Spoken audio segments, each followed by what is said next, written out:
boa noite, meu amigo, minha irmã. Que felicidade, que coisa linda, divina e maravilhosa. Nós estamos aqui pela web rádio Estação da Luz, a sua rádio que emana paz aqui de Natal para todo o planeta Terra. E sendo 19 horas em Natal, é o horário do programa Estação da Luz, há 22 anos no ar. E hoje, um momento muito importante, porque o assunto que nós vamos tratar, além de ser um assunto que cai como uma bomba, muitas vezes, no seio familiar, há a possibilidade de ser legalizada as drogas no Brasil. É por isso que nós trouxemos à baila a nossa irmã Andréia Salles, de Brasília, que vai falar sobre a PL, Projeto de Lei 399, que transita no Congresso Nacional. Mas antes de qualquer coisa, uma boa noite para você e muito obrigado por você vir aqui nos esclarecer sobre essa possibilidade extremamente dantesca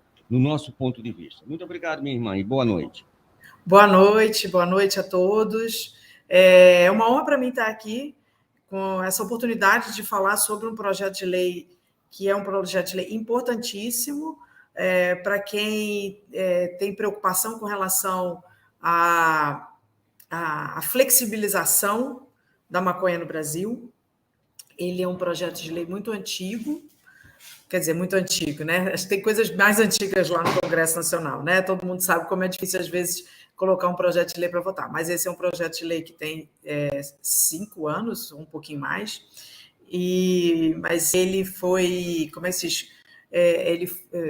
Foi completamente mudado, né? Ele começou de um jeito e hoje está em outro, né? Então, eu agradeço a oportunidade de poder estar aqui esclarecendo as pessoas, porque esclarecimento.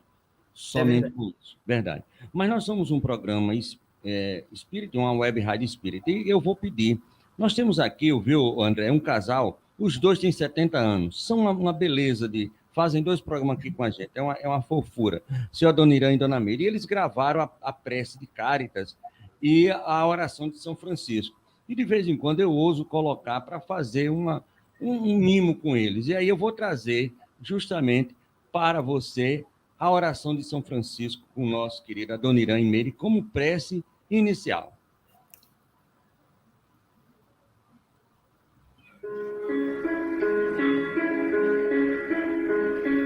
Senhor, fazei de nós instrumentos da vossa paz. Onde haja ódio, permiti que semeemos o amor. Perdão onde haja ofensa. União onde haja discórdia. Fé onde haja dúvidas. Verdade onde haja mentiras. Esperança onde haja desespero. Alegria onde haja tristeza. Luz onde haja trevas. Ó Divino Mestre, permiti que procuremos mais consolar que sermos consolados. Compreender que sermos compreendidos. Amar que sermos amados. Pois é dando que recebemos. É perdoando que somos perdoados. E é morrendo que nascemos para a vida eterna. Então aí voltamos depois dessa prece de Francisco com o nosso programa. E eu escolhi aqui do Evangelho segundo o Espiritismo, capítulo 6, o Cristo Consolador, uma passagem justamente de Jesus de Nazaré, em Mateus 11, 28 e 30. E Jesus propõe algo muito interessante. Vinde a mim todos vós, que estáis aflitos e sobrecarregados, e eu vos aliviarei. Tomai sobre vós o meu jugo e aprendei comigo, que sou brando e humilde de coração, e acharei repouso para as vossas almas, pois é suave o meu jugo e leve o meu fardo. Jesus, o Mateus 11, 28 e 30. Minha amiga... Hein? Parece que a gente combinou, viu? Foi? Parece que a gente combinou. Mas não teve combinação, mas isso é dos nossos irmãos. Eu acho que não existe maior dor para um pai, eu sou pai de 7 filhos. Nossa, 7 parabéns. netos, certo?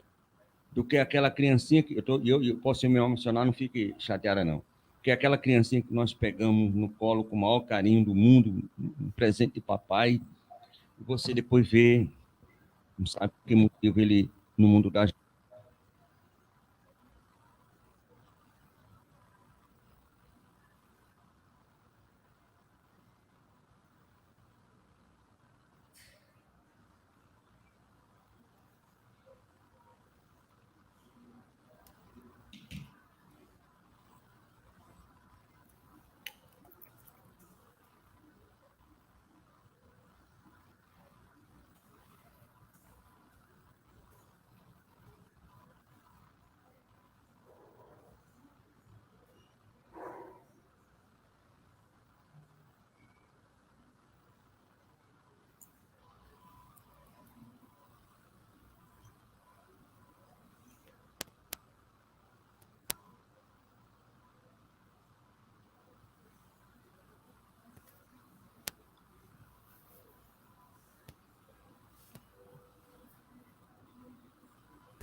Alô? Melhorou? Estou te ouvindo agora. Pô, então deu um probleminha técnico, né? Mas aí eu estava falando para você, deixa eu ver se eu volto aqui. Aquela criança que você coloca no colo. Criança pequena. Que você coloca no colo e depois você perde. Não interessa qual os motivos, mas perdeu para droga. É algo horrível você encontrar um ente querido, um irmão de caminhada. A gente que trabalha na rua, quando encontra pessoas que não são do nosso consanguíneo, mas que a gente vê verdadeiros farrapos humanos por causa das drogas. E aí liberar num país que é católico, num país que é evangélico, num país que é espírita, você pensar em liberar drogas, aborto, né? Pena de morte é algo que não entra na minha cabeça, com todo o amor que eu tenho por qualquer ideologia que você tenha. E aí você traz isso para a gente. Esse projeto de lei 399, você já está há 5 anos e que foi modificado muito. Traga para a gente algumas informações para depois a gente começar a interagir com você da melhor forma possível, minha irmã. Sim, o que acontece? Esse projeto de lei, quando ele foi feito, o deputado que teve a ideia de ter esse projeto de lei, ele colocou só 3 itens, 3 parágrafos, tá?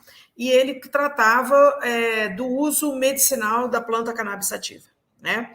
Esse uso medicinal, ele é feito por hoje, né? O que a medicina...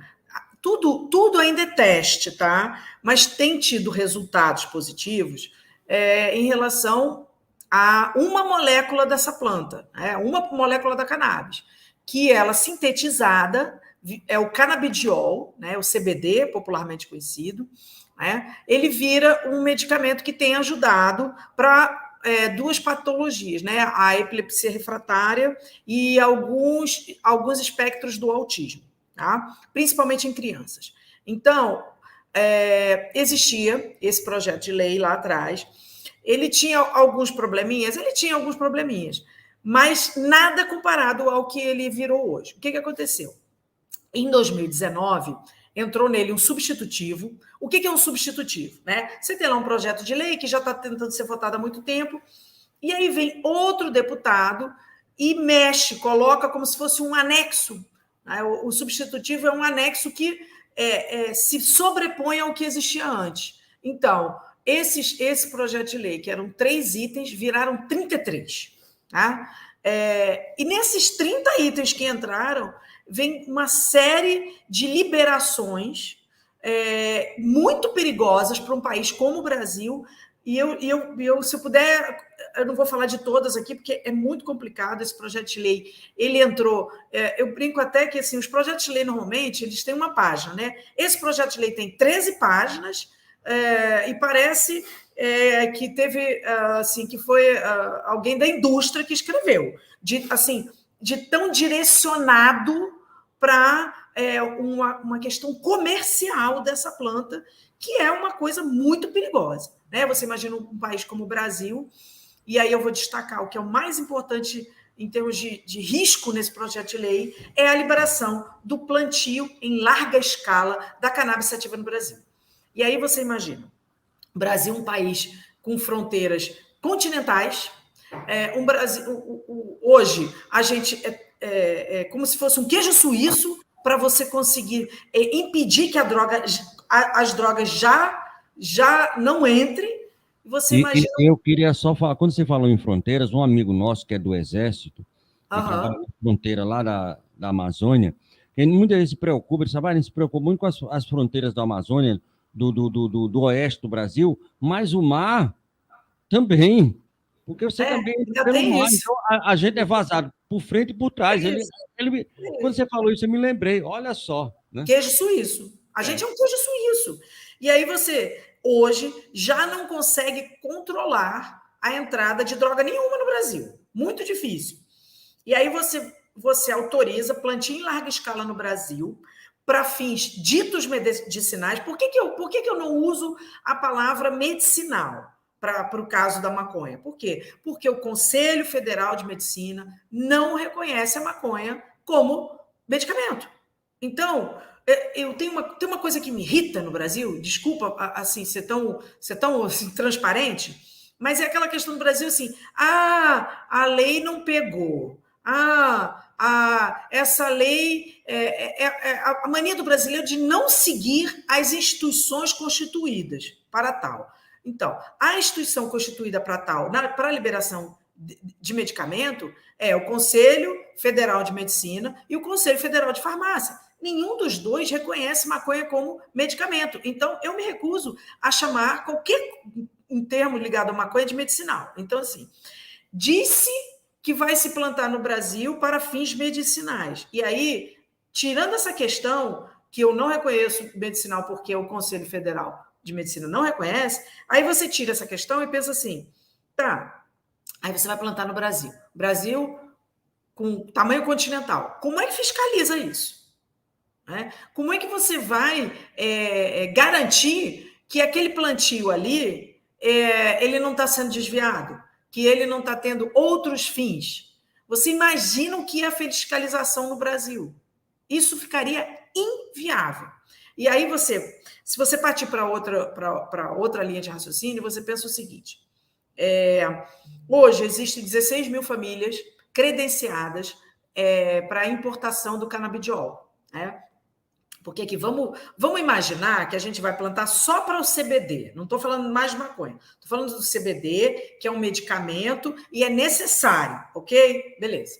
A Anvisa já reconheceu e a Anvisa já tem isso como importação já corriqueira. Já tem algum tempo. Por quê? Porque a Anvisa, em 2019, 2 RDCs da Anvisa liberaram a importação do CBD. Ok, beleza? Então, 16 famílias são cadastradas para receber esse medicamento por intermédio da importação. Hoje, para você abastecer com CBD 16 mil famílias, você precisa de uma área de plantio de 1.000 metros quadrados da cannabis.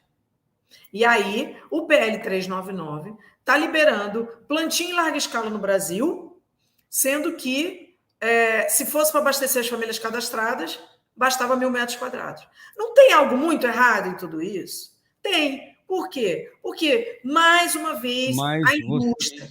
Você disse que tem aqui uma molécula da cannabis... o CBD. Que ela tem que ser trabalhada, e ela sendo trabalhada, sintetizada, é que ela vai dar esse CBD que a própria Anvisa, o Ministério da Saúde, Medicina e Farmácia reconheceram. Então, a pergunta que vem é isso. Vamos supor, eu vou plantar minha maconha. Pronto.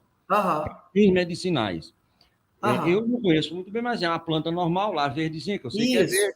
Como é que eu faço, eu em casa, para fazer essa sintetização? Não faz. Não faz. Por quê? Para você extrair o CBD da planta, só em laboratório constituído. Um laboratório de fundo de quintal não consegue separar CBD de THC. Não consegue. Tá? Eu participo de alguns grupos de mães que compram CBD e muitas delas fazem esse tipo de reclamação. Por quê? Porque existem algumas plantações autorizadas no Brasil e aí o CBD vem, que eles chamam de 50-50. 50 CBD, 50 THC. E o THC é o que vicia, é o que dá barato, é a droga constituída. E hoje, da forma como alguns lugares estão fazendo, com ou sem autorização, fornecendo para essas mães, as crianças estão sendo drogadas com THC. Então, é impossível plantar no seu fundo do seu quintal CBD limpo, só CBD. Você consegue sintetizar a planta e ela vai vir CBD e THC. Isso aí só se for em laboratório para pegar o CBD puro, 100%, e aí ele tem esse fundo medicinal em algumas patologias, porque isso também não é como todo remédio, desculpa a expressão, não é um Anadol, um Doril, que você vai comprar para todo tipo de remédio. Todo tipo de dor é esse remédio. O CBD é para uma patologia específica ou ela tem mais do que uma patologia? Para direcionar aqui o nosso estudo. Então, duas são que têm tido mais eficácia, né? É para epilepsia refratária e para o autismo, alguns espectros, porque eu sabe que o autismo tem vários espectros, né? Para alguns espectros do autismo. É isso que os médicos efetivamente têm. Olha, e é verdade, tá? Eu tenho um exemplo dentro de casa. Meu marido é epilético, tá? Ele desenvolveu epilepsia depois da Covid, e o médico ele teve muita dificuldade para o medicamento constituído ter eficácia. E o médico cogitou como última possibilidade ele começar a usar o CBD. Tá? Existe, por exemplo, meu marido ainda está tentando lidar com a epilepsia pós-Covid e ele tem, sim, essa possibilidade de talvez usar o CBD, se a medicação constituída hoje, que vem de farmácia, não tem eficácia. Tá? Então, assim, isso é uma coisa real. De verdade. Né? Eu conversei longamente com o neurologista do meu marido. Nós conversamos longamente. Né? Então, o que acontece? Existe projeto de lei para que esse medicamento seja fornecido gratuitamente no SUS, importado e fornecido no SUS. É o PL 5158, que tramita no Senado desde 2019, de autoria do senador Eduardo Girão. Então, assim, por que esse PL não anda? Né? Por que esse PL está parado? Porque não tem vontade comercial nesse PL. Por quê? Porque hoje a vontade comercial existe em cima do PL 399. Por quê? Porque a indústria da maconha quer plantar no Brasil. A gente tem água à beça. Você sabe que a cannabis ela usa 5 vezes mais água do que uma planta comum. A gente, além de tudo, vai destruir os mananciais brasileiros. E aí é um terreno fértil, o solo do Brasil. Aí eu me lembro de Caminha, Pero Vaz de Caminha, em que se plantando aqui, tudo dá.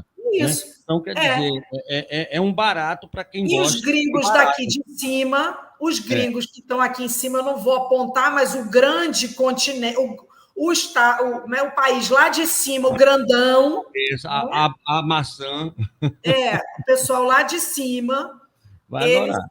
Eles querem plantar aqui, porque primeiro brasileiro. Olha, eu vou lhe falar. O brasileiro ele bate palma para certas coisas que eu vou lhe falar, Eliel. Assim, eu brinco aqui com o pessoal lá de cima e tal, eles têm muitas coisas boas, mas parece que o brasileiro só quer trazer para cá as coisas ruins desse povo lá de cima. Né? E isso é o que ele tem de pior, porque legalizar droga num país qualquer do mundo dá problema. Né? Agora, eles quererem ser exemplo para o resto do Brasil, para o resto do mundo, não tem condição. A gente não tem o dinheiro para fiscalizar como eles têm, a gente não tem a educação como eles têm lá, né? Porque você sabe que a droga... E uma outra coisa também que você tem que ver, eu estou supondo, e você me tira, porque me veio isso aqui agora. Então, você produzir maconha nos Estados Unidos, onde tudo é um comércio, e lá em dólar, tem um custo. Você produzir maconha aqui no Brasil, onde o cara vai vender por um real e ele vai vender lá $10, tem outro, porque você não tem os mesmos mecanismos que tem lá. Então, aqui seria um quintal, no meu modo de ver, para que isso ocorresse. Aí os caras estão aí vibrando. Agora, olhe bem, a pergunta que não quer me calar é o seguinte, tá bom, vamos lá, a maconha. Tá, aí legaliza, uma hipótese. Uma hipótese. Aham. Deus o livre Deus me guarde. livre. Deus o livre guarde. Vamos lá. Deus me livre. Deus me Tem livre. alguma possibilidade, porque pode ser um cabo assim, ó, já que foi a maconha, agora vai ser o crack, agora vai ser a cocaína, agora vai ser o LSD, e essa aí daqui a pouco é tudo liberado. Porque o grande Olha. perigo é aquele negócio, só para concluir, onde Aham. passa um boi, pode passar uma boiada. E tem esse perigo, você aí que está dentro do Tem bojo, sim. tem esse Tem perigo. sim. Então, existe uma votação acontecendo no Supremo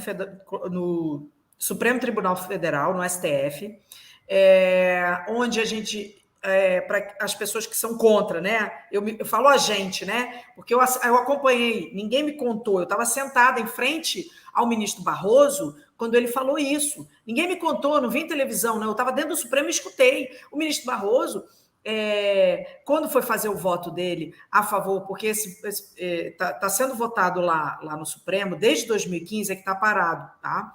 Mas estava sendo votado desde 2015 a liberação de todas as drogas no Brasil, tá? Então, o Peraí, relator... você está dizendo todas as drogas, então, crack, Todas. cocaína, Tudo.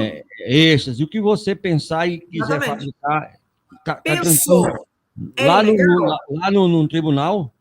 Lá no Supremo. Está sendo votado isso desde 2015, está parado.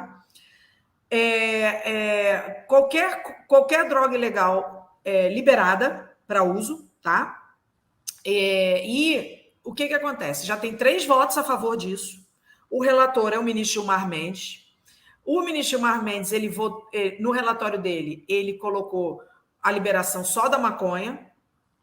Quando foi para votação, 2 ministros já votaram a favor. E aí eu quero destacar que é exatamente isso que você acabou de falar. O voto do Barroso, do ministro Barroso, foi para liberar a maconha e a cocaína, a maconha, e em seguida a cocaína de experiência, se a experiência da maconha desse certo, em seguida liberar a cocaína. Olha só. Olha como isso é perigoso. Por quê? Quando você vota qualquer liberação, você já está dando um sinal para a sociedade que pode seguir em frente, libera tudo. Né? E quem é que ganha com isso? Porque o dependente químico não é. O familiar do dependente químico não é. É a indústria. E a indústria, olha, Elielton, a indústria é importante, ela existe, mas existe uma questão dentro da indústria que é ponto pacífico, não tem discussão. Toda indústria visa aumentar a base de consumidores. Não existe indústria no mundo que não esteja visando hoje aumentar a base de consumidores. E aí você vai achar que a indústria da maconha vai chegar porque é boazinha, porque vai plantar para fazer remédio e não vai querer aumentar a base de consumidores dela. Por favor, gente, não tem condição. Né? Eu sempre falo, e falo muito para os espíritas, tá? Eu acho que aqui eu posso falar muito com os espíritas, porque é um programa voltado para esse público. Eu tive já muitas discussões com os espíritas, mas existe um livro escrito por Chico Xavier.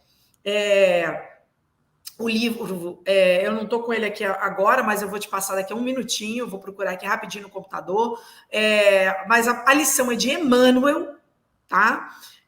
Onde ele fala que devemos combater as plantações que dão origem a esses psicotrópicos. Tá lá, eu vou aqui abrir para você, vou procurar aqui rapidinho. Tem um livro chamado Conduta Espírita, que é a psicografia do Chico. Não, desculpa, é do Valdo. Não é esse não. Eu sei que não é. É Conduta Espírita, que é a psicografia do Valdo Vieira, naquela parceria que ele fez com o Chico, pelo Espírito André Luiz, que ele fala, na época, esse livro tem mais de 50 anos, na questão do álcool. E ele coloca como um veneno de conta-gotas. Perigosíssimo, certo? Então, o álcool hoje e qualquer tipo de droga é a mesma coisa, só que o álcool hoje, ele é liberado. O que querem é piorar a situação, né? Possa ser que eu esteja enganado. Qual é a droga que mais mata no mundo? É o álcool. Certamente. O álcool é a porta de entrada. Não, Tá? então é o álcool. Então, olha bem, está liberado. Não diminuiu o consumo. Aumentou. É onde é a droga que mais mata no mundo. Você libera qualquer uma outra, vai fazer aquilo que você falou, vai aumentar o consumo. Só quem vai gostar é quem planta. A procura, né? Indústria. Vou ter muito mais. É comércio, é comércio. Tem algo errado? Não, não tem nada de errado. Errado é liberar um psicotrópico para ser comércio. E não pode, tem que ter controle, não pode plantar em fundo de quintal. Eu achei aqui, posso ler? Pode. Ó, o livro é Caminhos de Volta, tá? De Chico Xavier, Caminhos de Volta. A lição é de Emmanuel. E o capítulo do livro é o Apoio no Lar, tá? E aí, começa lá.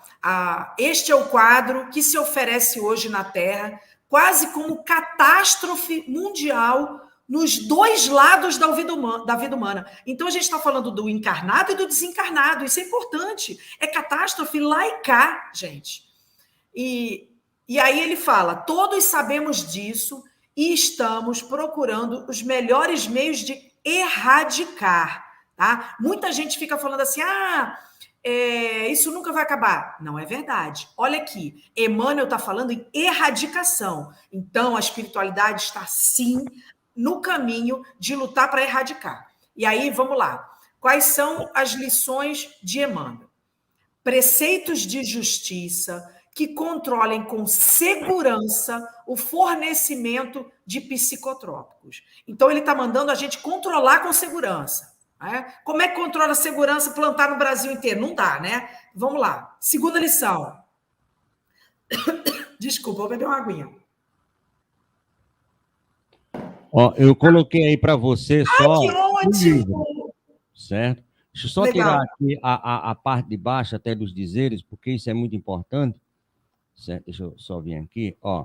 Então, o livro está aqui, é Caminho de Volta, é o que ela está lendo. Vai começar de novo, por favor. Toma sua aguinha, lava a garganta. Ótimo. Chico Xavier, Espírito Diverso. E essa mensagem é o apoio no lar do Emmanuel, certo? Ótimo. Adorei você colocar o livro. É bom que... Gente, isso não é nada combinado. Você acredita que ele está fazendo isso tudo rapidinho? Eu tenho uma pessoa aqui, um assessor meu, um tal de Zé da Internet. Você já viu falar nele? Zé da Internet. Pense num caba sabido. Você bota tudo, ele dá na hora. Ele vai e bota, né? Mas olha só. O Zé da Internet, ele é um cara paradão. Se você não estimular ele a fazer as coisas, não dá certo. E você sabe trabalhar com o Zé da Internet. Vamos lá. Segunda lição do Emmanuel. Apelos à medicina para que se lhes dificulte a indicação. E aí eu vou trazer aqui o exemplo do médico do meu marido.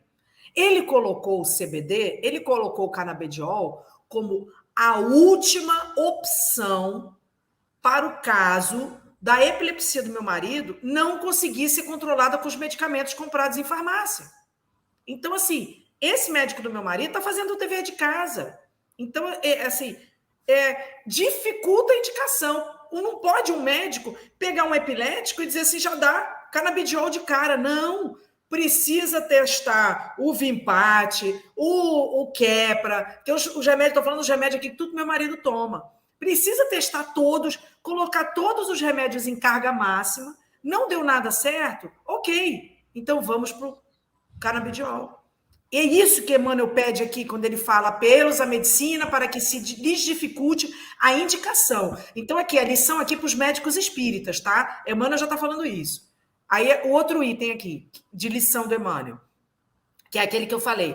Combate as plantações de vegetais determinados, quando essas plantações lhes facultem a origem. É exatamente isso que eu estou fazendo aqui. Combatendo que se aprove no Brasil plantio de cannabis sativa em larga escala. Já não está plantando lá fora? Já não tem o medicamento lá fora? Vamos importar e colocar de graça no SUS, que acaba o risco para o Brasil, porque não é só um risco para quem está usando, é um risco para o Brasil também. Tá? E aí, a outra lição, restrições legais ao fabrico de semelhantes agentes, para que eles reduzam a facilidade de acesso. Então, os remédios têm que ser importados e controlados, né? Muito controlados. Né? Chegou no Brasil, mas é remédio muito controlado, não pode ser a torto e a direito por aí, todo mundo vendendo. Não pode. Né? Importado e controlado.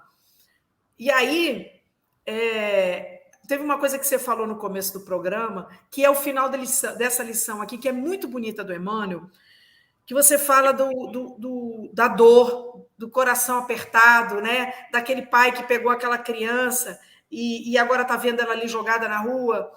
E aí o Emmanuel fala aqui, no final dessa lição, que é muito bonito, né? Que chama... ele pede para que a gente dê apoio no lar a esses corações fatigados ante as provas e os desafios do cotidiano, que é o que o dependente químico é, um coração fatigado pelas lutas do cotidiano.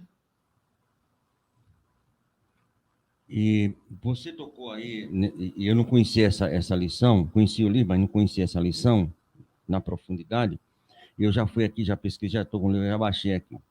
Porque quando Emmanuel ele fala, e nós somos espíritas, e eu não posso ser meio espírita. Então ele fala aí que complica o plano material e o plano espiritual. Exatamente. Certo? Exatamente. Ninguém nesse planeta nasce para ser bandido, nem nasce para vir ser drogado, nem para se matar. De jeito Papai não faz nada disso. Isso são opções ou nossa, ou daqueles que, sem querer, querendo, vamos dizer assim, que são os nossos pais, não tiveram o devido cuidado. Mas não tem um espírito que dizer, olha, eu vou descer agora, eu vou encarnar e eu vou me drogar todinho, vou voltar só um pó, sabe? Vai ser o maior barato. Ninguém faz isso. Certo? De jeito nenhum. De jeito nenhum. Droga nenhuma, bebida, cigarro, seja ela, traz benefício. Não adianta que você mais cedo ou mais tarde vai cair na realidade. E quando cair nessa realidade, possivelmente não tem mais volta nenhuma a não ser a morte. Né? E tem outra coisa, né? Eu vejo assim, muitas pessoas que querem defender, principalmente as drogas legais, essas pessoas, na maioria das vezes, elas são usuárias dessas drogas legais, né? E aí elas falam assim, mas eu bebo e não tenho problema nenhum. Tá, mas você não é o outro. Né? Então, não adianta você querer medir o mundo pela sua régua. Precisa ter controle dessas substâncias, precisa ter restrição de idade, precisa o adulto não comprar álcool para criança, para adolescente, precisa o adulto não fazer aquela brincadeirinha de pegar chupeta de bebê e molhar na cerveja. Precisa o adulto não achar que um brindezinho com uma taça de champanhe na virada do ano para uma criança de 12, 13, 14 anos é correto. Isto não é, porque você não sabe qual é a questão dessa criança, esse adolescente, o que ele vai ser no futuro. E aí você vai querer carregar para você o sofrimento de ter sido a primeira pessoa que deu aquele brinde de champanhe para aquele adolescente na virada do ano? É isso mesmo que você quer carregar para a sua vida? Não, gente. A gente tem que parar de achar que porque chegou com 15, 16, 17 anos já pode beber. Não pode, não. É contra a lei. O brasileiro precisa começar a respeitar as leis constituídas, porque a lei não pode ser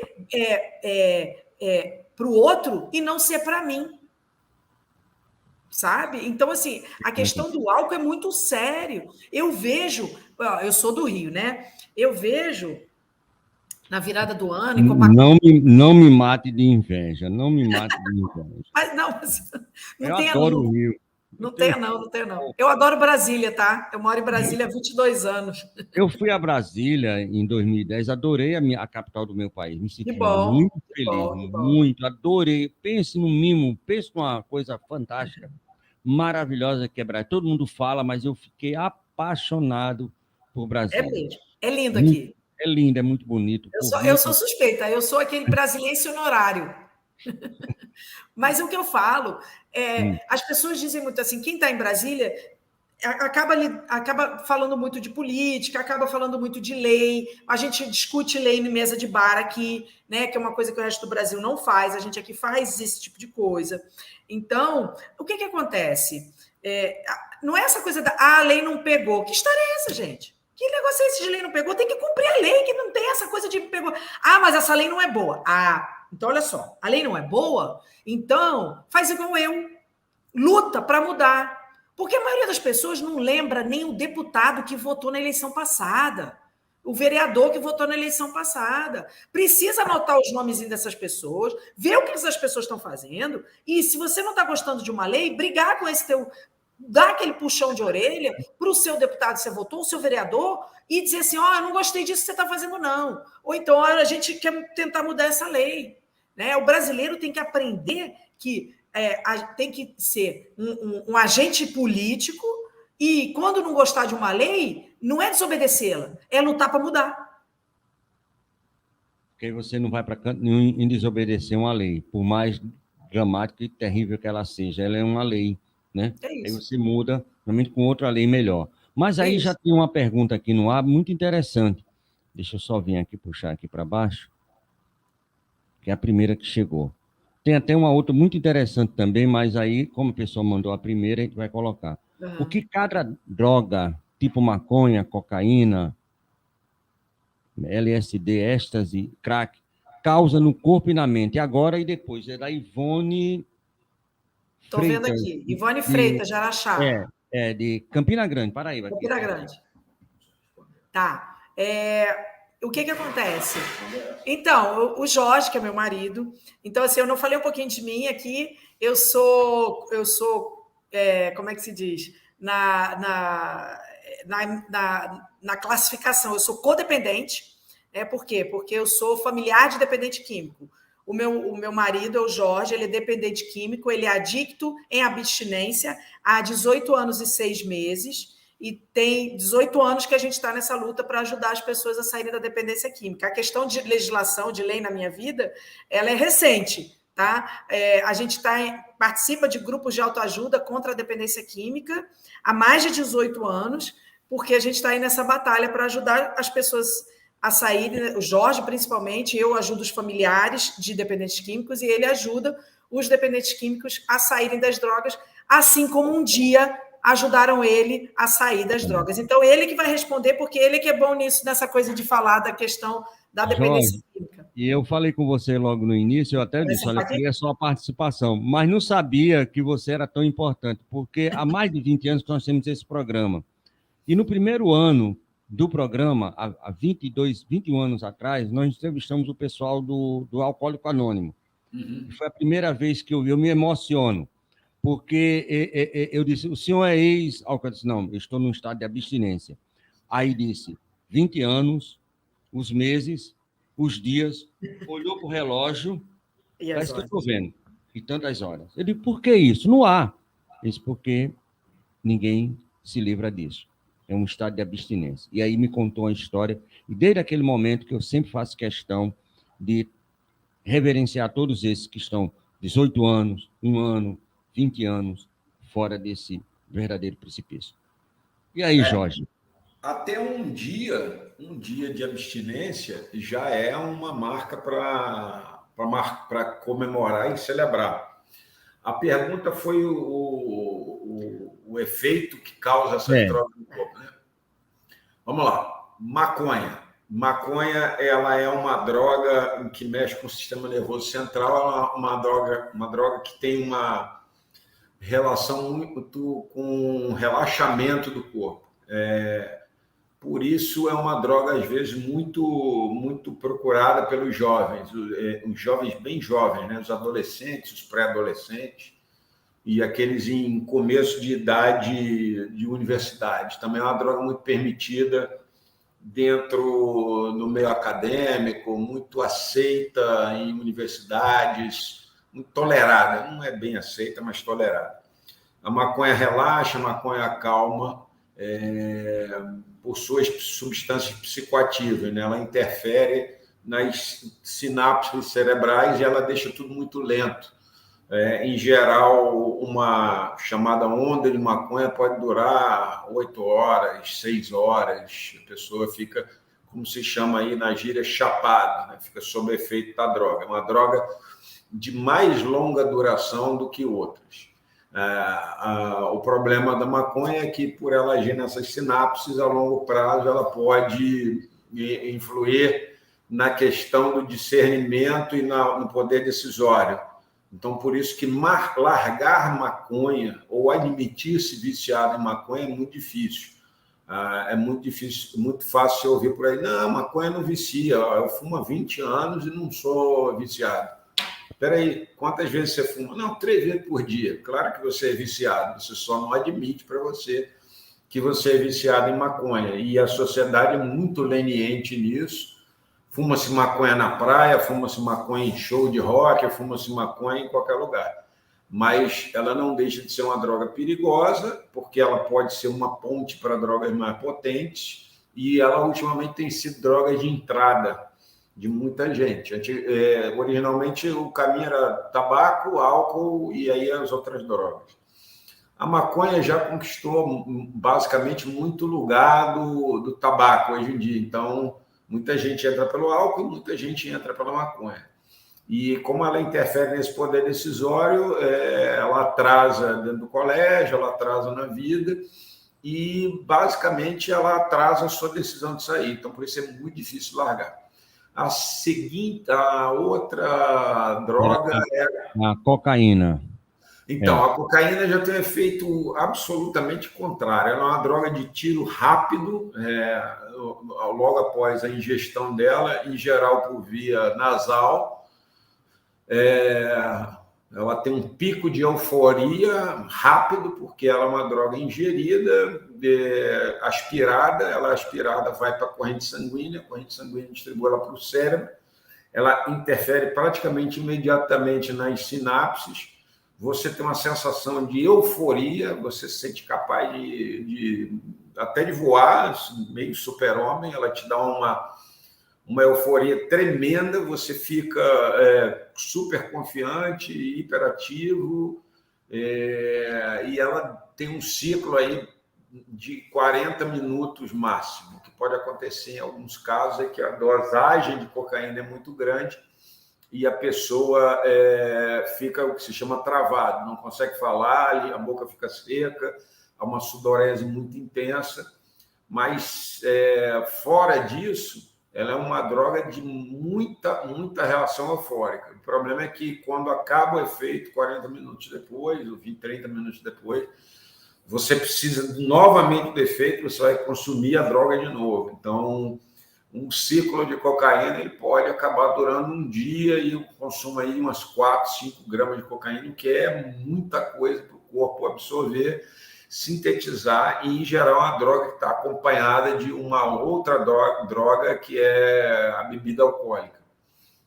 Uma fica como se fosse tempero da outra, da euforia e o relaxamento, a seguir tinha o LSD, não é isso? O LSD e o êxtase. O LSD é o ácido lisérgico, ele pode ser tomado... a cocaína também pode ser injetada, tá? Agora, você falou da cocaína, que a gente mais vê justamente o pessoal tomando pelo nariz, aí você vê isso muito em filmes e tudo mais, mas aí você falou da injetada, eu me lembrei. Existe uma diferença entre porque a maconha, basicamente, você só fuma, não tem jeito, pelo menos não acho que não fuma. Mas já a cocaína, você tanto pode aspirar, como você pode também injetar. Isso. A maconha... Qual das duas é mais letal? É que você cheira ou que você injeta? Ou as duas são a mesma porcaria? A injetável é mais letal, mas as duas são igualmente perigosas, porque a cocaína ela provoca uma aceleração de todo o seu sistema físico, né? Então, seu coração dispara, seu cérebro entra em hiperatividade, e isso, muitas vezes, é antecedido até por uma dor de barriga intensa e com necessidade de evacuação imediata, porque o corpo, o cérebro, como está dependente da substância que ela gera, né? A intensidade que ela gera, o corpo precisa esvaziar para a absorção ser maior. Então, ele esvazia o intestino e tudo mais para que qualquer partícula de cocaína possa ser absorvida por qualquer ponto dele. A cocaína injetada, ela também tem essa característica, ela pode matar mais rápido, sim, porque o injetável você pode diluir em outras substâncias que não sejam adequadas para o organismo, e muita gente morre por isso. A maconha, no caso, ela é 99,9% fumada, mas em alguns lugares aí dos Estados Unidos agora tem a moda de cozinhar-se algumas coisas, como iguarias, como doces, bolos, com maconha também. Aqui no Brasil, em algumas festas já se tem o relato de cookies de maconha sendo vendido, a pessoa come, tem todos os efeitos. A maconha dá muita baixa de pressão, e isso é muito perigoso para quem tem a tendência à pressão baixa. O LSD, ele é uma... E o êxtase? Você ia perguntar? Não, né? Não. Eu queria, antes de você falar do LSD, que já é uma droga mais... O crack. Porque a gente só conhece como crack. Mas, na realidade, o que é o crack? Porque já me falaram, desculpa a expressão, é a borra... Não tem aquela que é a borra do cocô do cavalo do bandido, né? Quando o cara quer dizer assim uma coisa bem... O crack é a borra da borra da borra da borra dessas drogas todas. O que afinal, o que é o crack? A cocaína, ela é obtida da folha da coca, né? Que é uma planta usada nos países andinos como chá para digestivo, e ela é mascada, a folha de coca, quando os andinos que estão nos platôs mais baixos, que são subidos mais altos, porque ela alivia o efeito da altitude e da subida de altitude nesse sentido. Então, ela tem uma utilização medicinal recomendada nesses países andinos e nesses casos. Só que o que é o processo de fabricação da coca? Faz-se a coca, coloca-se as folhas de coca nos chamados laboratórios da selva. Esses laboratórios da selva têm uma mistura com outros componentes químicos, como, por exemplo, às vezes querosene. Aqui no DF, às vezes, se usava barrilha, quando havia a moda da merla aqui no Distrito Federal, que foi o que se fazia com a sobra da cocaína antes do crack virar moda, era uma pasta chamada merla, porque a cocaína, depois que ela vira, que ela vai para esse processo de químico da folha, ela vira uma pasta, chamada pasta base de coca. E ela pode ser exportada, a cocaína, para os países já refinada, ou seja, branca em forma de pó, ou ela pode ser exportada em forma de pasta base. Também, às vezes, é diluída e colocada dentro de refrigerante, de garrafas de bebida, porque a cocaína tem esse poder. Ela pode ser extraída depois da mistura, à base de processo químico. Então, quem assiste às séries de aeroporto, por exemplo, tem muito flagrante de pessoas que vêm de países andinos, como Peru, Bolívia, como hoje principalmente a Colômbia, e faz a extração dessa quantidade de droga, né?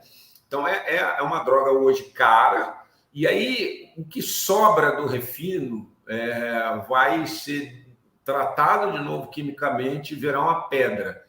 A pedra de crack, né? A pedra de cocaína, que vira o crack vem do som, crack, crack, crack, que a droga faz quando ele é queimado. O viciado, ele usa, o dependente químico, na verdade, ele usa um leito de cinza de cigarro, por isso que você começa a ver que o dependente químico está fumando assustadoramente, guardando a cinza, e aí ele utiliza um cachimbo, pode ser feito a partir de uma lata de bebida, ou um cachimbo mesmo.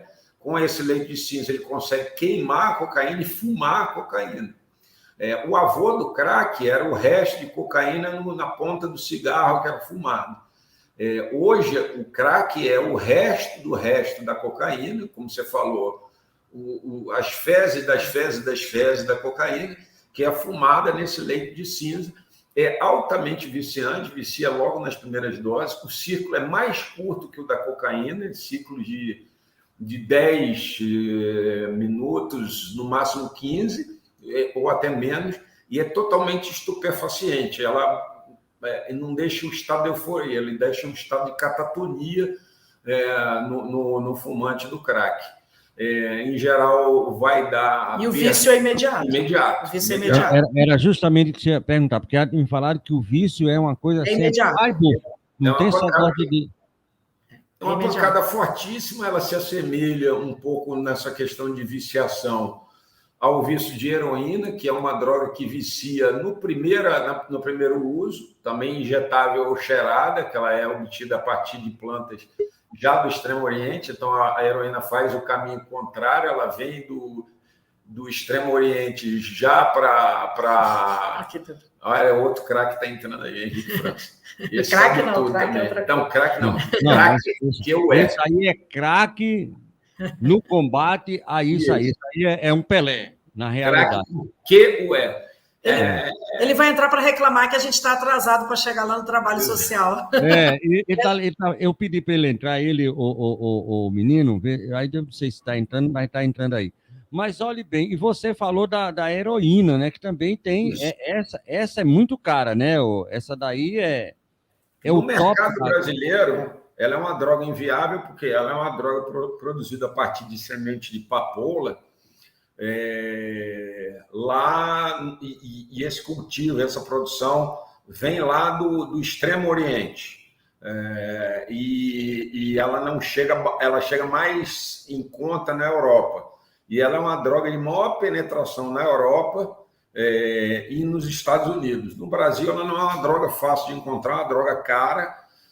Uma droga que preponderantemente os usuários usam por via injetável, pouquíssimos usam por via por aspiração, e eles tentam disfarçar ao máximo que, com o tempo, também é uma droga de ciclos curtos, às vezes vão se destruindo pelo uso constante dela diluída dentro da veia, dilui em geral com água destilada e coloca na veia. E aí eles vão começando a furar entre os dedos do pé, enfim, na barriga, e é uma droga também altamente lesiva para os órgãos internos. Né? Tem 2 dependentes químicos que o familiar detecta muito facilmente. É o dependente de heroína, porque ele tem as veias todas furadas, e da mesma forma o dependente do que é a metanfetamina, que é o crack lá do americano, né? Que é a metanfetamina, que também é injetável. Né? Então, assim, é fácil você ver quando a pessoa... Mas ele começa a usar manga comprida também, né? Então, eles começam a usar um calor danado lá e o cabra está todo de manga comprida. Aí você já tem que ficar mais ou menos esperto. Agora, Jorge, não é isso? Uhum. 18 anos, e o que é que você fazia com as drogas e com o seu corpo? Desculpa, que eu queria que você desse esse... Não estamos aqui, não somos evangélicos, mas esse testemunho, porque quando eu faço programa com o Henrique há mais de quase 2 anos, e não tem uma vez que ele não fala, eu usava, eu vendia, e hoje estou livre, aí ele diz, faz aquele mantra maravilhoso que eu adoro quando ele faz isso, tanto 12 anos, 10 dias, eu acho isso fantástico, eu vi a primeira vez.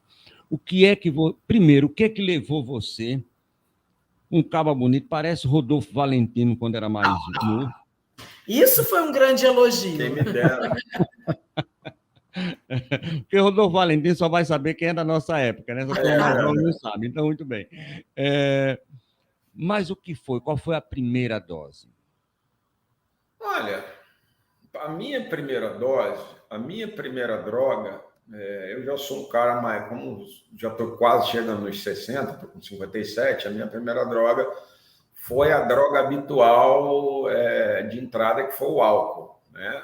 Agora, eu, por sorte, e eu falo isso por sorte, mas é uma sorte relativa, eu comecei a usar todas as drogas muito tardiamente. Eu passei 21 anos sem colocar nenhum tipo de droga que não sejam as drogas farmacêuticas receitadas por um médico no meu organismo.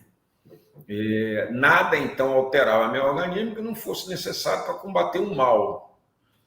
E aí eu comecei na faculdade, um ambiente muito propício na época para o álcool, e eu comecei a beber, mas eu tinha uma rejeição, eu descobri que eu tinha uma resistência absurda para o álcool, né? Eu demorei muito a entrar no álcool, porque eu perdi meu pai muito cedo, justamente por abuso de álcool. Então eu tinha meio que uma raiva do álcool, né? O álcool tinha me privado de alguém que era muito importante.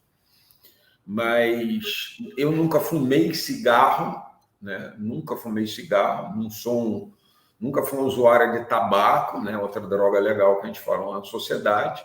E eu demorei mais 3 anos depois do álcool para experimentar maconha. E eu, numa boa, estava numa fase ruim da minha vida, tinha me divorciado da primeira mulher, foi um casamento muito desagradável e tal. Mas tudo isso é só desculpa, porque a única coisa que eu estava fazendo era usando alguma coisa para preencher um vazio que já era anterior. Que vazio era esse? Era um vazio meu, era uma baixa estima que eu tinha, porque eu tinha tudo que alguém pode sonhar na vida, em todas as circunstâncias da minha vida, mesmo nos momentos mais difíceis. Eu tinha capacidade de lutar, eu tinha capacidade de trabalhar, eu tinha inteligência, não a mais brilhante de todas, como eu gostaria de ter, mas eu tinha as ferramentas necessárias para sair das crises e viver bem nos momentos que eu não estivesse nela. Só que a droga, ela anestesia a sua capacidade de avaliação. No meu caso, no começo com a maconha anestesiava um momento profissional que eu estava tendo, que era um momento de transição, de sair da profissão que eu tinha para ingressar na profissão de jornalista, que era algo que eu queria muito. Então, como estava aí nessa indefinição, eu usei a maconha, mas eu não gostava do efeito longo, né? E todo dependente químico ele acaba adotando uma droga de amor dele, ele acaba se apaixonando por uma droga. E aí eu passei pelo lança-perfume, outras drogas, dentro da categoria da bebida alcoólica, bebi todas as bebidas que você pode pensar, até que eu encontrei a cocaína, que era a droga que dava aquilo que eu queria. A sensação Ô, Jorge, desculpa, eu não estou prestando, fiquei sem prestar atenção, não. Eu estava falando com o Henrique, porque ele está na rua, certo? Aí ele usou o celular dele, não conseguiu. Então eu liguei para ele, use qualquer celular, porque qualquer celular que você usar e pegar, que ele não está conseguindo entrar. Sim. Mas aí, o que você me falou é o seguinte, que foi quase um passo a passo. Foi o álcool, né? Aí o álcool já não dá aquela supremacia, aí você foi para maconha, aí a maconha, você chega e aí é um poço, não é uma escadaria, mas é uma escada descendo, né? Pelo que você está falando, é uma coisa que vai descendo. Fosse um poço, era legal, porque no fundo tinha água limpa. Tinha água limpa. Na verdade, eu estava descendo na fossa. E na quando fossa. você desce É o que o Henrique fala, não é no poço, é na fossa. No fundo da fossa não tem água limpa, né? Tem outra coisa. Tem o resto do resto do resto. E assim, foi um processo complexo, o processo de recuperação, porque você briga com a admissão da dependência química, você não quer se admitir dependente químico, você não quer que o mundo saiba que você é dependente químico, então você faz um personagem que só você acredita nele, todo mundo em volta que já teve algum tipo de experiência ou alguém que teve tipo de experiência sabe que você é dependente químico, você se acha um espertão e você é o maior trouxa do mundo, porque você está representando um papel que não é verídico, você perde, como eu perdi, credibilidade, emprego, você perde contato com a família, você perde... Eu perdi, por exemplo, que eu analiso assim hoje, eu perdi 8 anos da infância de uma filha e 3 da outra. Elas não têm essa lembrança, do pai, mas eu tenho essa certeza. E aí é o seguinte, você tem que depois buscar a alegria. É o Henrique aí. A alegria Boa noite, pessoal. Boa noite, Henrique. Boa noite. Boa noite, meu irmão Tavares, meu irmão Jorge, minha irmã Andréia. Gratidão imensa. Olha a bagunça. Já estou chegando aí. Já estamos indo. Esperando vocês. Eu estou muito emocionado porque o Henrique, nós estamos há quase 2 anos juntos, e ele fala desse trabalho. Para mim, é uma alegria muito grande, meu irmão, que você está me proporcionando para a nossa rádio poder ter essas imagens gravadas, vai ficar para sempre.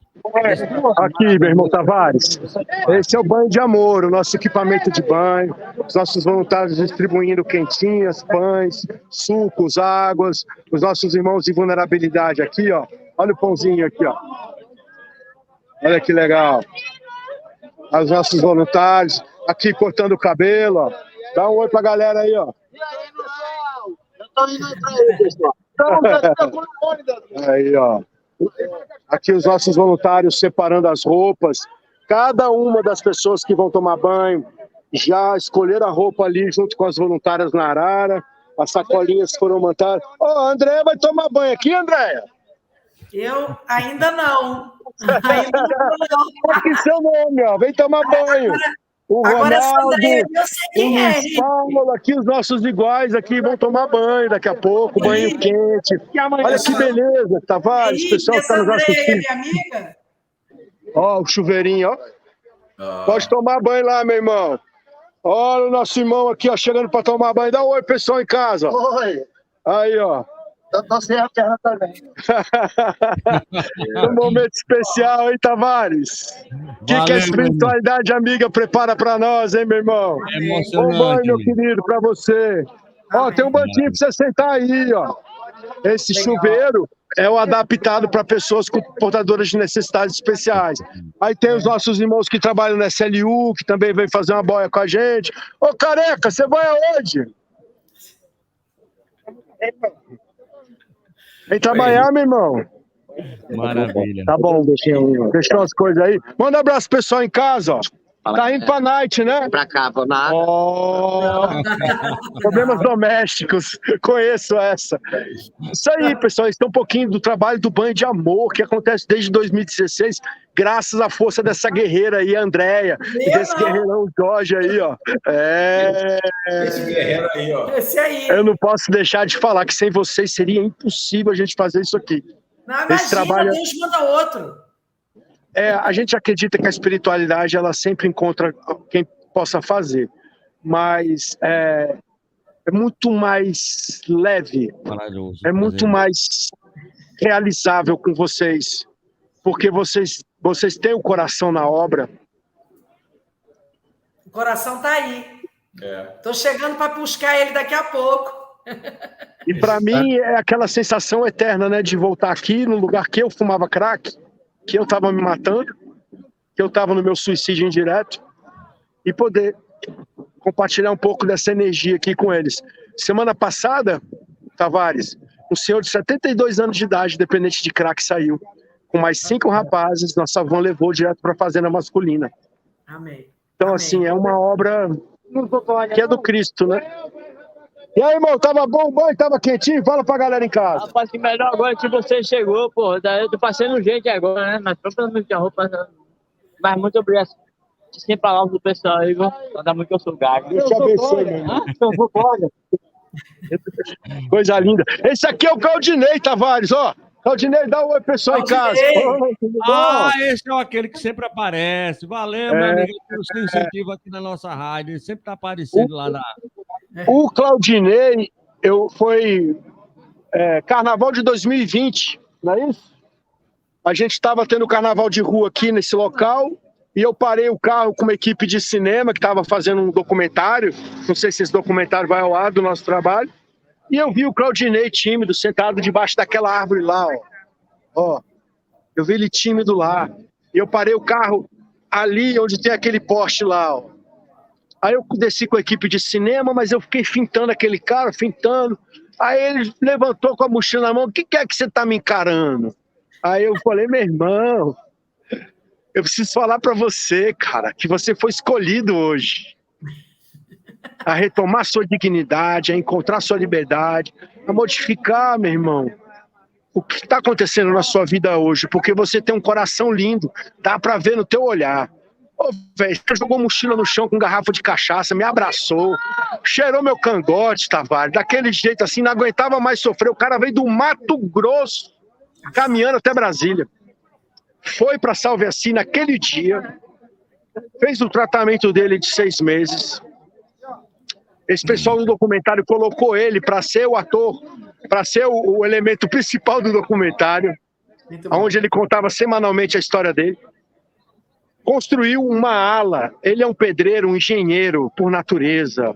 De outra encarnação, ele veio já com tudo isso no seu arquivo.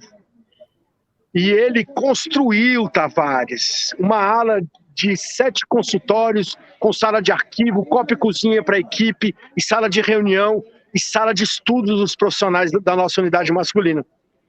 E quando eu abri a Maria de Magdala, ele se tornou o nosso engenheiro lá, contratado, bonitinho. Um dia, posso contar mesmo? Pode. Poxa. E um dia ele virou e falou assim: Henrique, eu tô com a namorada, eu vou ali visitar ela, mas eu volto daqui a 10 dias. Eu, tudo bem, Claudinei, vai lá, irmão. Mas, por favor, não bebe. Pelo amor de Deus. Ele, não, isso aí já era na minha vida. Eu, tudo bem.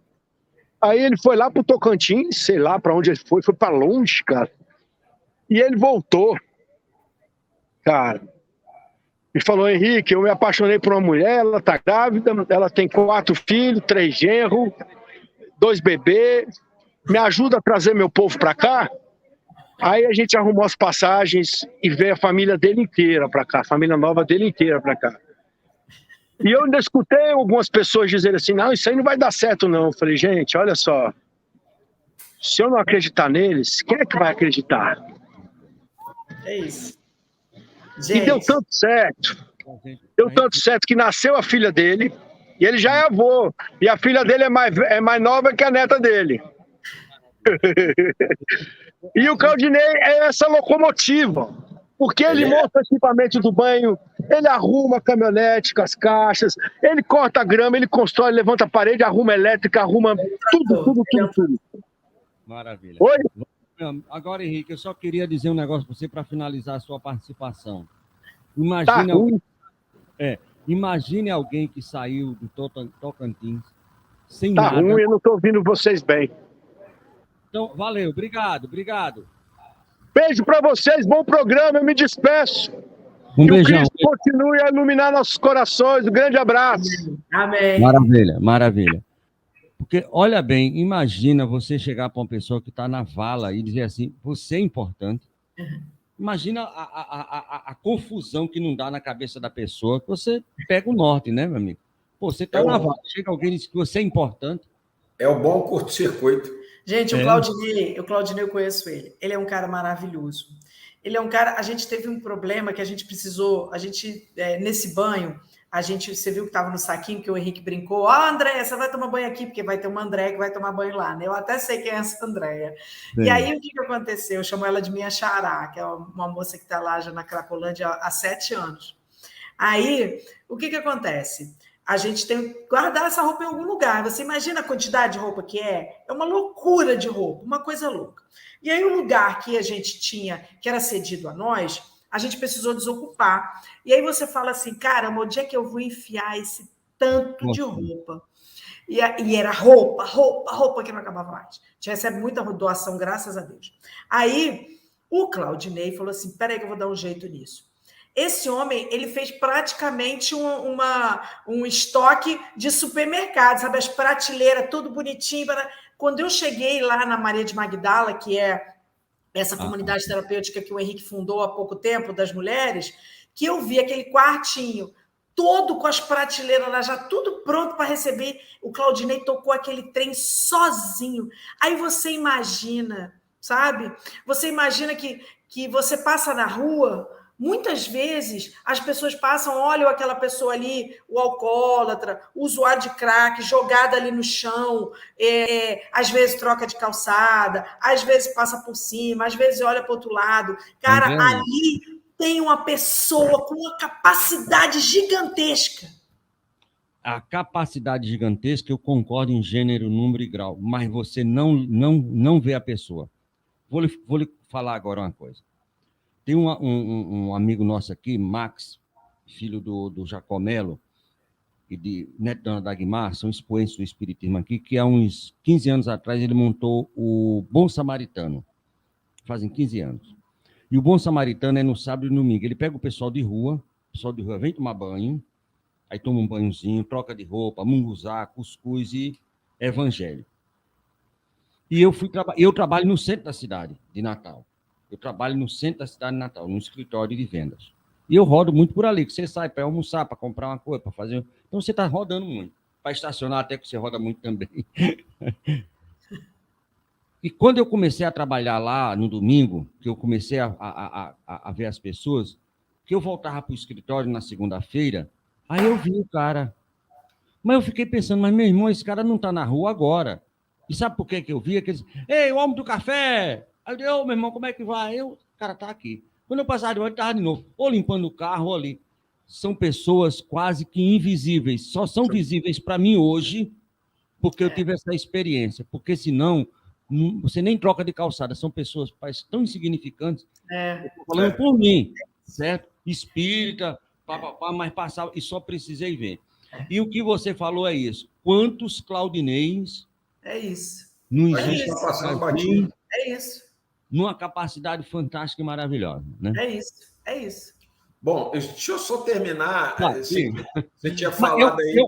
Eu quero fazer uma proposta. Se você quiser, por mim, a gente volta próxima semana. Não sei como é que está a agenda de você, porque dá calda aí para um bocado de coisa. Próxima semana, dia 24, se eu não me falha a memória. Mas fica à vontade. É 24, é isso mesmo. Vê aí, se der para a gente esmiuçar. É tranquilo. Nesse mesmo horário, 19 horas, certo? A gente faz a parte 2, que eu acho que a gente pode mergulhar um pouquinho mais. Tá ótimo. Trazer mais informações. Certo? Façamos isso. Então, pronto, tá feito. Sim, aí você... Eu termino a varredura das drogas na outra semana, pronto? Perfeito. Não, mas eu queria que você falasse mais um pouquinho da questão sua. Como foi? Porque você Faltou está finalizando. Mas como foi que você... Porque entrar é fácil. Mole? Deixa eu lhe falar uma coisa. Há uns 15 anos atrás, eu estava na rua e me deu uma dor de cabeça. E não é muito normal dor de cabeça. 15 horas da tarde, eu fui visitar um cliente. Tabari, me espera um pouquinho aí. Toma um cafezinho que... Aí eu tomei o café. Quando eu botei o café na boca, a dor de cabeça sumiu. Eu digo, oxe, não, dor de cabeça. Fiquei. Eu saí tão apressado de casa que eu não tomei café. Aí, no outro dia, eu saí de casa sem tomar café, querendo. 1 hora, 2 horas da tarde, ela disse, eu estou aqui. A dor de cabeça. Né? Eu digo, eu não vou tomar café. E doeu, até eu tomar café. Aí, no Alecrim mesmo, que é um bairro popular, eu fui, comprei, eu digo, eu não vou mais tomar café a partir de amanhã. Aí eu fui, comprei chamate. Você não engana o corpo. É por isso que eu sou apaixonado por vocês. Deixaram essas drogas. Certo? Aí eu comecei a tomar chamate. Eu digo, tá vendo? O corpo não manda em mim. Eu parei de tomar café e não teve mais. Aí eu fui contar a história para um cara. Disse, meu amigo Tavares, você é uma égua. Você é um tipo batizado. Disse, por quê? Esse amigo tem cafeína no chamate. Eu digo, não digo isso, não. Você só diminui a dosagem. É isso. Só que a dosagem é pequena. Então, para você fazer com que esse corpo não queira, por isso que eu estou perguntando a você, como foi, amigo, esse salto? Trampolim para a vida, vamos dizer assim, né? O legal de contar essa história do salto para fora é que eu vou valorizar aqui agora uma pessoa fundamental nisso. Na verdade, duas. Né? Uma já está no reino espiritual e outra está aqui do meu lado, no reino material. Eu sempre ganhei a vida, nos últimos 32 anos da minha vida, eu ganhei ela com o uso da palavra, com a palavra falada, a palavra escrita, e principalmente com a palavra escrita. Durante muitos anos eu fui jornalista de redação. E eu tinha um parceiro, já falecido, que se relacionava pouquíssimo com droga, principalmente com as ilícitas, mas que ele tinha um coração muito bom, que ele, quando via que a gente estava degringolando, fazendo alguma coisa, ou ele dava uma chamada na gente, Grande. ou ele consertava aquilo se ele achasse que não era o tempo.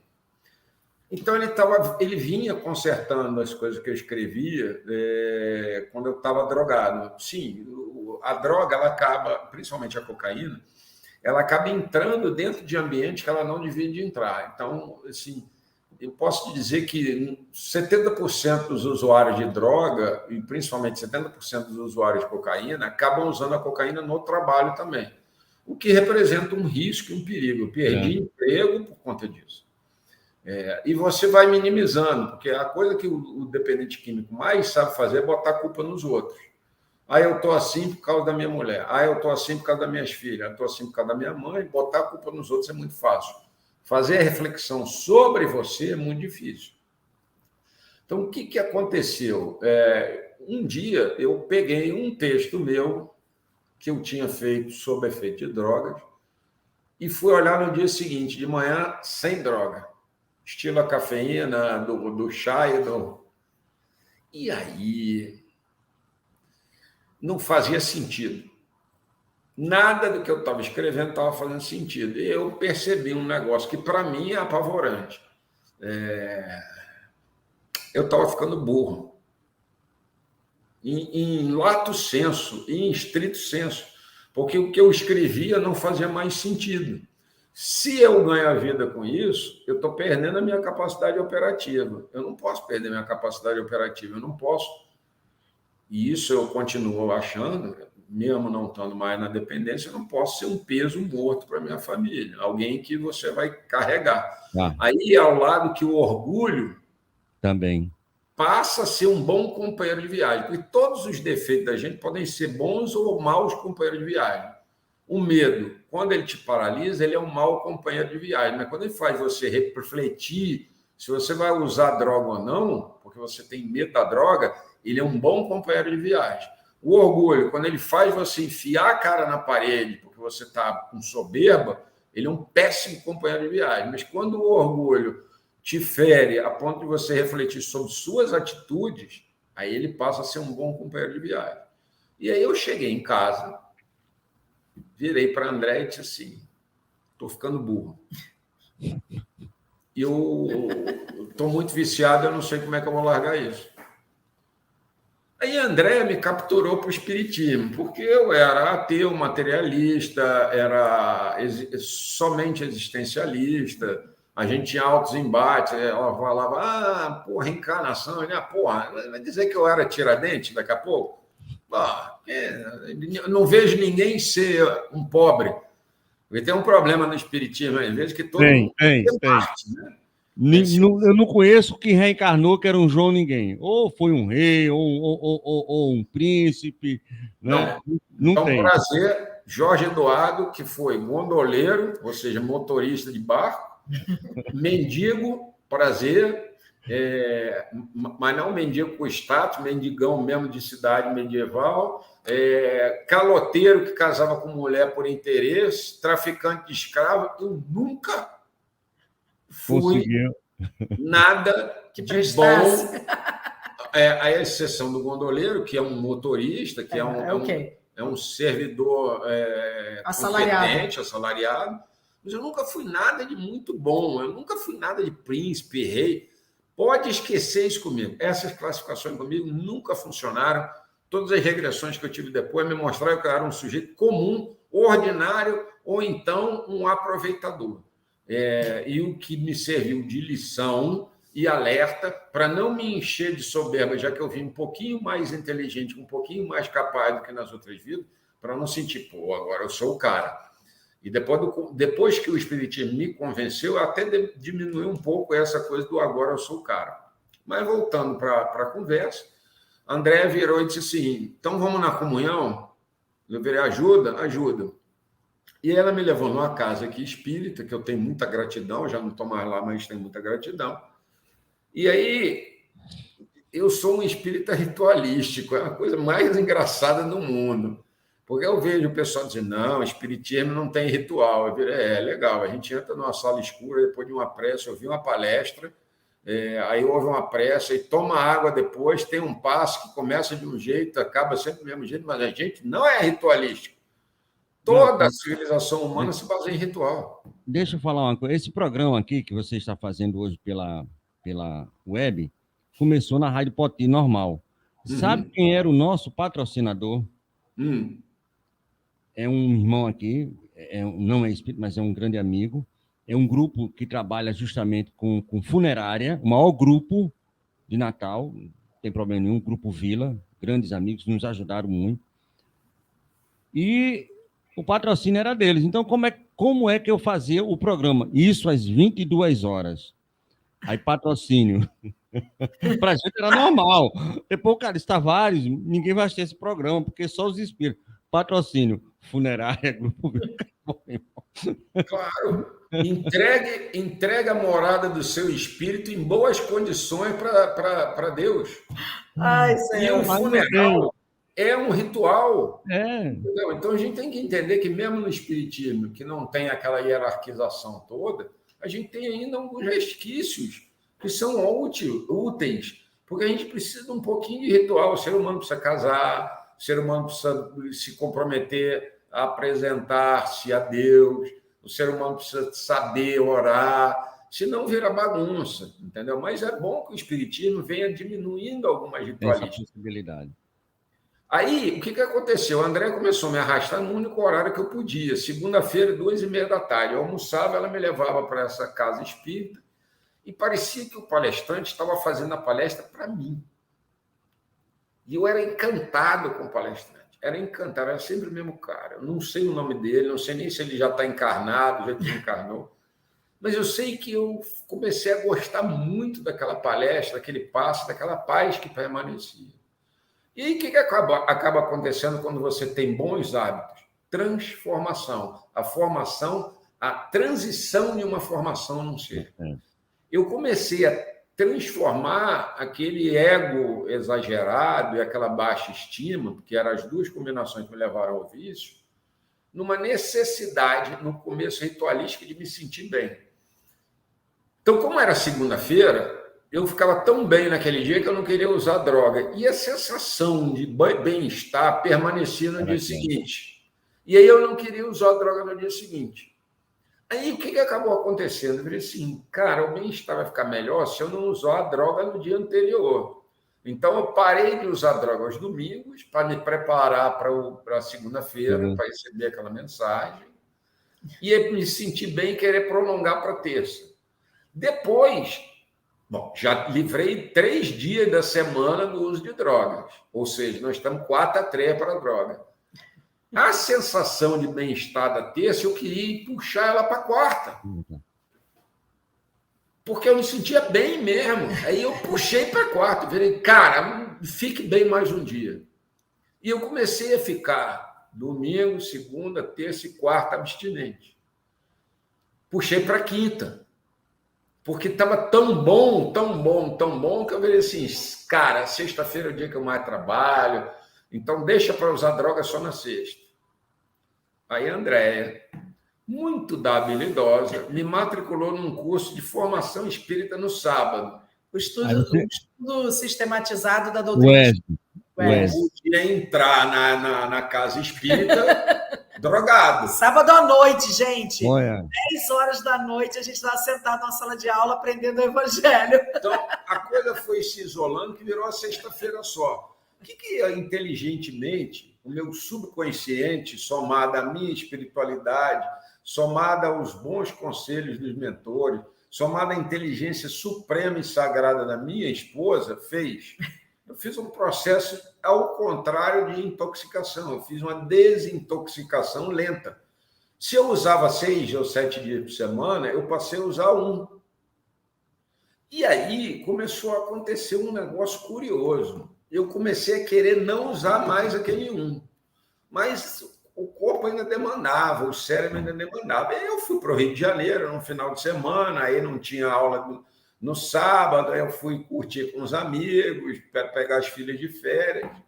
E eu todo viciado ele vai porcionando o seu vício para que ele dure o tempo que ele pode durar. Ele vai esticando essa experiência ao máximo. E aí eu fiz isso. E aí alguns amigos ficaram muito chateados, muito tristes com a minha situação, tal. Alguns não quiseram consumir droga comigo, mesmo sendo consumidores na época. E aí eu guardei um pedacinho para usar domingo antes de viajar na casa da minha sogra. Eu usei aquilo e eu virei, caramba, que idiotice. Por que eu estou fazendo isso? Aí voltei para Brasília, trouxe as meninas numa boa, tal, voltei para a minha rotina. Chegou na sexta-feira dessa semana, eu ligava para André e dizia assim, hoje eu vou sair com o pessoal. Acende que eu ia para um posto de gasolina, comprar um litro de uísque, tomar uísque, cheirar cocaína e voltar para casa a hora que desse. Não tinha lei ainda, a lei seca no Brasil. E aí, nesse dia, chegou a sexta-feira, eu virei, Andréia, estou esquisito hoje. Como é que você está? Não estou com vontade de cheirar. Ele chamou esquisito, gente. Esquisito. Esquisito. Aí tá, ela virou, vem para casa. Eu fui, ficamos lá, vemos uma televisão, dormimos cedo, no sábado retomando nossa rotina de estudo, domingo em casa com as meninas, segunda, comunhão, aí beleza. Fomos indo. Chegou na sexta que vem, eu falei, na sexta, estamos lá, voltamos. Pô, não deu vontade de novo. Aí eu liguei para André, está acontecendo alguma coisa muito estranha comigo, que eu, de novo, não estou com vontade. Esquisito 2. Esquisitaço isso, não sei o que é. Ela vem para casa. Ela não perdia, né? Imagina. Aí ela foi para casa. E os caras que trabalhavam comigo gostavam, porque eu tinha fonte, telefone, tinha telefone traficante, tudo. Os caras, cadê? Bicho, eu não vou mexer com isso, não. Tá bom, se você não vai mexer, eu não vou. Ainda tinha isso, eu ainda fui desanimando a galera. Eu fui destreinando um monte de cara. Aí, passou um mês, eu virei para André e disse assim, André, acho que eu estou enjoando desse negócio. E eu comecei a ver que os textos estavam voltando a ficar porreta de novo. André, acho que eu não estou tão burro quanto eu pensava. E aí o estudo sistematizado comendo solto, e André, não, vamos fazer isso, não sei o que, apertando, vamos fazer mais isso, vamos ingressar em grupo. Não, calma. Trabalho voluntário, trabalho mediúnico, fomos entrando em tudo. Me meteu numa salada, num asilo, me meteu num negócio. Aí eu comecei a olhar. Mas quando você olha em volta, você começa a aprender mais sobre você do que sobre o outro. Essa coisa que você falou da percepção do outro é a percepção sua. E aí você começa a ver que ele não tem nada menos que você. E que você tem as coisas que você acha que tem a mais, na verdade, são coisas que você não dá atenção que se ele tivesse, ele daria. E aí eu comecei a olhar para isso. Eu virei, 2 meses depois, eu virei, André, eu não vou mais usar droga. Mas eu vou ter que largar de beber, porque beber me aguça e eu não quero ficar aguçado. Ela, bora! Abraçou o projeto de não beber na época. E aí eu fiquei uns 2 anos sem beber e sem usar droga nenhuma. Eu demorei, na verdade, muito mais a voltar a beber. Agora estou de novo há 2 anos, por conta da complicação da Covid. Mas durante todo esse tempo, entre os 2 anos últimos e os 2 anos primeiro, o que eu bebi era muito moderado. Muito moderado. E aí eu fui vendo que cada vez que eu fazia uma conquista, 1 mês, 2 meses, 3 meses, dessa vez eu não contava quantos meses estava faltando para usar droga, mas quantos meses eu já estava sem usar droga. Porque tem um negócio que todo viciado aposta com ele, todo dependente químico aposta com ele, é que ele para quando ele puder. Se você fala... Quando ele quiser. Eu paro quando eu quiser. É a maior mentira do mundo. Pode ir para a clínica. Pode ir para a clínica. Falou essa frase, ferrou. Pode ir para a clínica. Porque eu paro quando eu quiser, a arrogância falando, para não dizer assim, olha, eu não tenho controle e eu não vou parar com isso. E aí eu comecei a dizer, eu não paro. Eu, na verdade, comecei a fazer a vigilância contrária, porque eu já tinha feito aposta com a Andréia.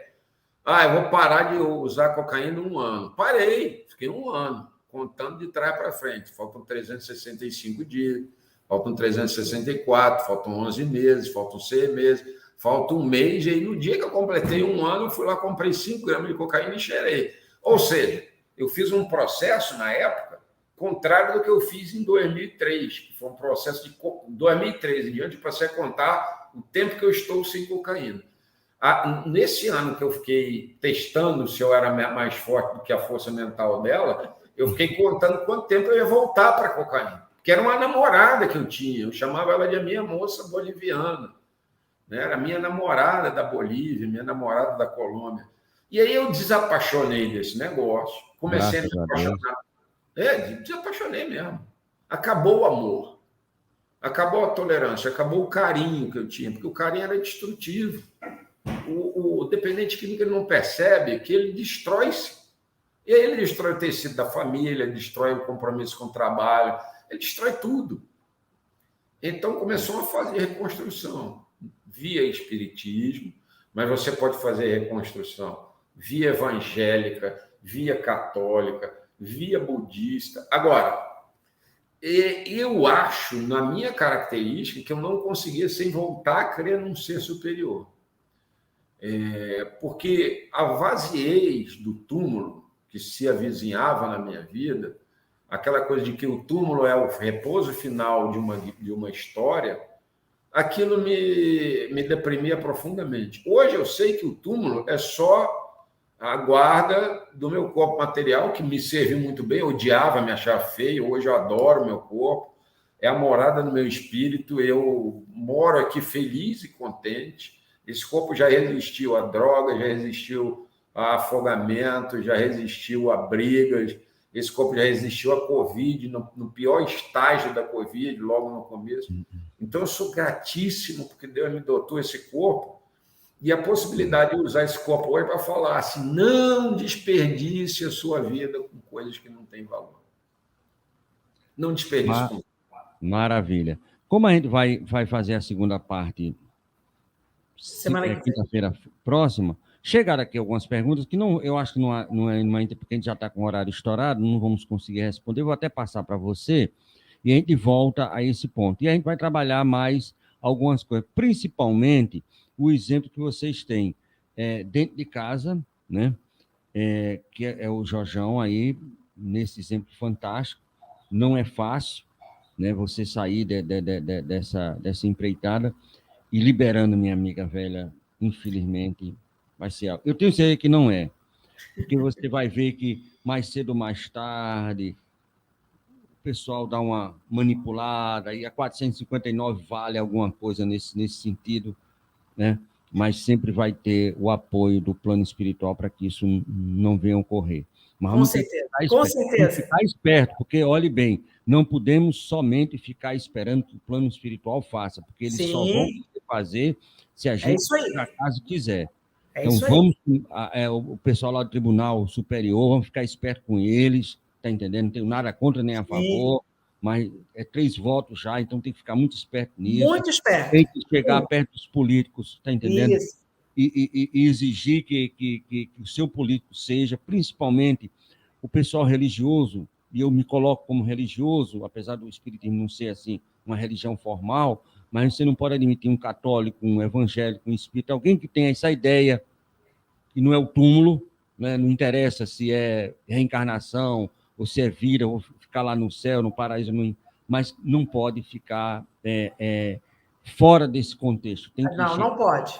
A gente não pode se omitir. E eu quero deixar aqui, independente do próximo programa, a Web Rádio, Estação da Luz aqui de Natal. A hora que vocês precisarem, é só falar que a gente abre para o que vocês quiserem falar em relação a esse trabalho, tá bom? E se você apertar lá, traz para cá que a gente vai colocando, porque aqui tem um bocado de parceria, isso chega muito longe, certo? Que bom, que bom, que bom. Maravilha. Jorge, faça um favor. Sim. Você disse que era ritualístico. Sou muito. Uma coisa que eu adoro, uma ritualística, eu chamo de permissão. O pessoal botou o apelido de prece. Eu vou pegar um livro aqui, que não à toa está em cima da minha mesa. Mostra a capinha. Ele é o Evangelho segundo o Espiritismo.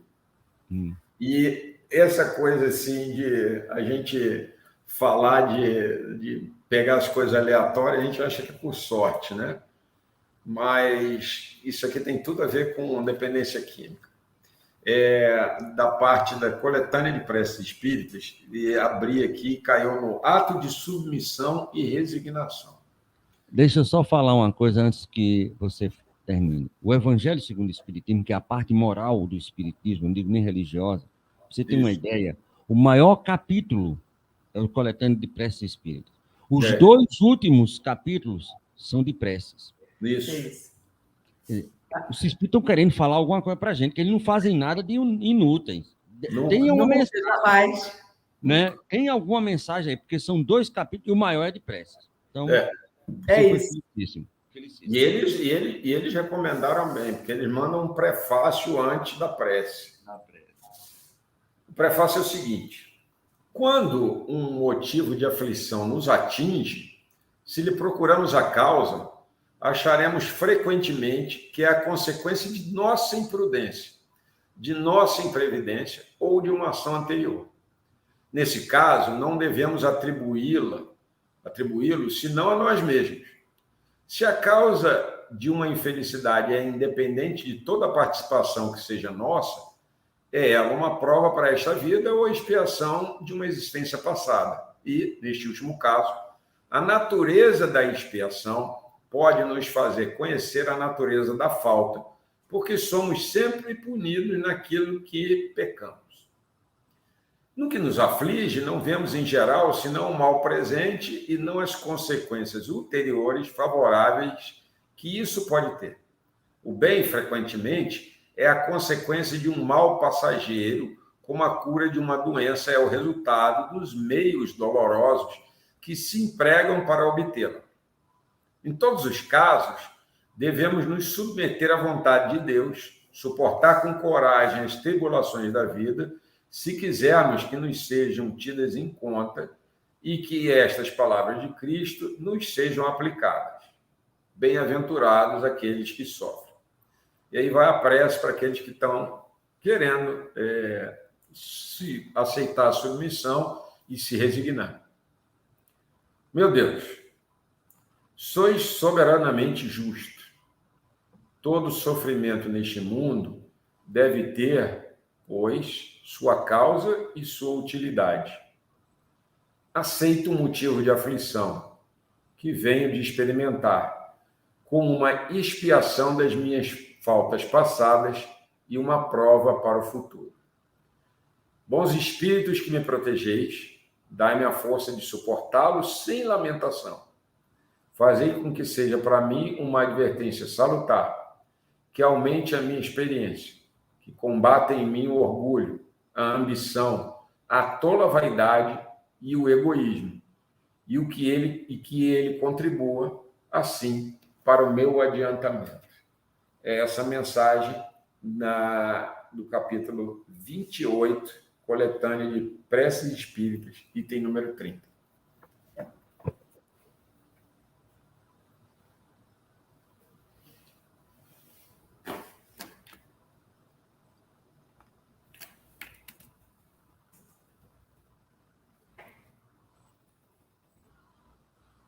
Só.